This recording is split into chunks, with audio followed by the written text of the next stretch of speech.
Hello everyone, welcome to my video. So this is the iPhone 16 Pro Max.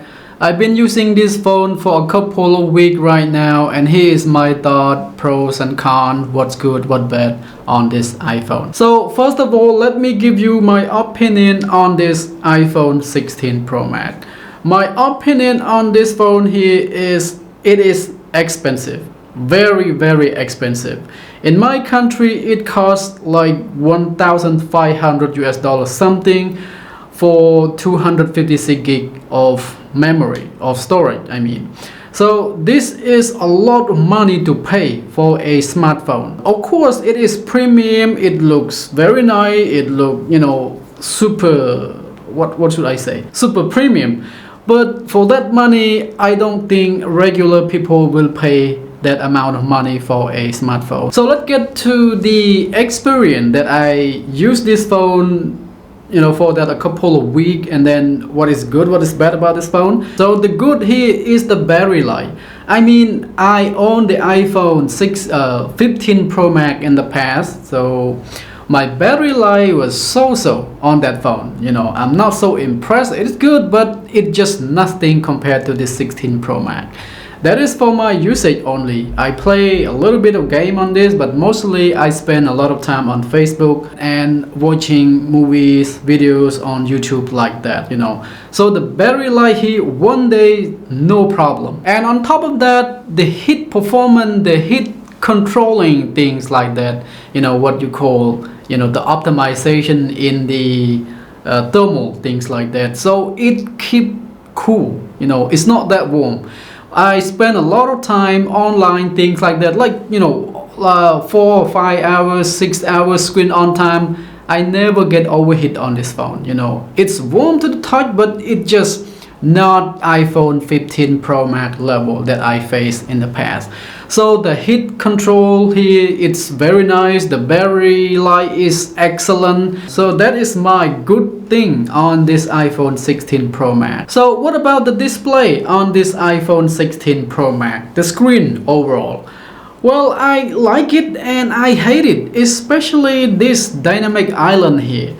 It is kind of unique thing, but to me, I playing a lot of game and sometimes I watching movie, people streaming game. This thing here is blocked. Kind of annoying me a lot about this dynamic island. So that's why I said I kind of like it, and sometimes I kind of hate it. And I like the screen bezel. Of course, it's just super narrow, it's super thin, guys. So look at this, I like it a lot. It's just all screen. If you talk about screen to body ratio, this is probably like 98 screen to body ratio, I think. And the screen quality is also very nice. The color is not that pop like the Samsung does, but I trust this display more than Samsung, especially when I do color grading my video. And if I want to get reference, I always trust my iPhone LCD. I always trust my iPhone screen rather than take that video, put on my Samsung Galaxy, and the Samsung will boost that color, will look straight out of box on my Samsung phone, just look beautiful, but in reality it's not like that. And also the refresh rate here, it's just super nice, from 1 Hz to 120 Hz, and it's fast, it's respond, but sometimes when I'm playing game, I mean, this is kind of issue that Apple addressed in the last time, because the touch issue here I still facing it. Sometimes you have to do 2 and 3 times touch to get thing to work. When I'm playing game, I play a lot of PUBG Mobile, and when I press to activate the gun or things like that, so it doesn't work. You have to do 2 and 3 times, which is annoying sometimes. It is normally Apple stuff anyway. I always face that problem. Maybe the touch sensitivities here is not that respond. The touch sampling, I mean, on Android side, they got like a lot, 400 600 Hz of touch sampling, but this one here, I don't know, maybe it's kind of low and then your touch response is just not that super response like Android side, things like that. Not every Android, but on gaming phone like ROG or OG phone, yes, they have very good touch sampling right there.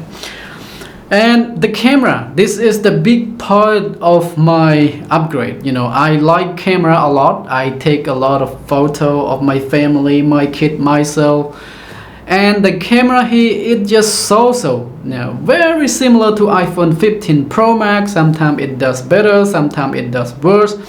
The megapixel count, megapixel count here, it just very similar to previous iPhone, to the iPhone 15 Pro Max, I guess, except for that 48 ultra wide lens, but by default this also bending to 12. If you want to get that 48 megapixel photo, you have to turn it to RAW to get that high resolution. But the result is just very tiny different.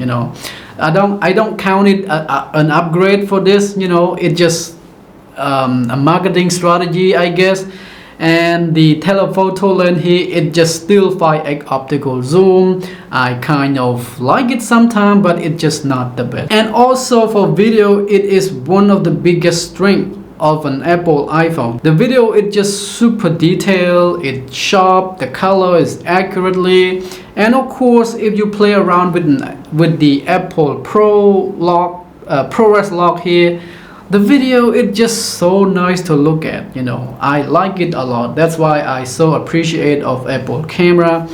Photo, not so much for video, but definitely yes for me. I like it a lot. And this thing right here that Apple have introduced, the camera control, it sucks, guys. It is the most frustrating thing that I faced in this 2024 iPhone. It's just a gimmick. What kind of this camera control? I mean, the placement is pretty odd. I mean, the using experience, it just, my god, it's not that.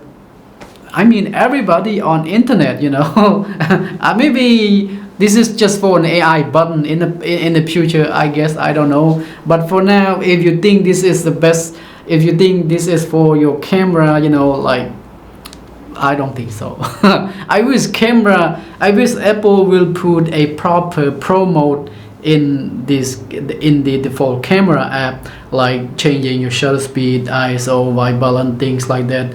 Let's just do manual control like everybody use their Android phone, or we can control like what we normally do on a camera. I mean, that is the better way to do. I mean, better to add this useless button right here. I mean, I don't like it a lot. So that's it for this video, guys. Did I say it about pros and cons? I did mention all in this. I mean, the con is just this. I mean, the camera control, the dynamic island, I already mentioned that, and also the camera there. That's all I want to say. Some good, some bad there, but I hope you guys understand it. Hope you guys enjoy it. So this is what I want to take on this iPhone 16 Pro Max. So thank you very much for watching. Hope you found this video useful. See you next time. Bye bye.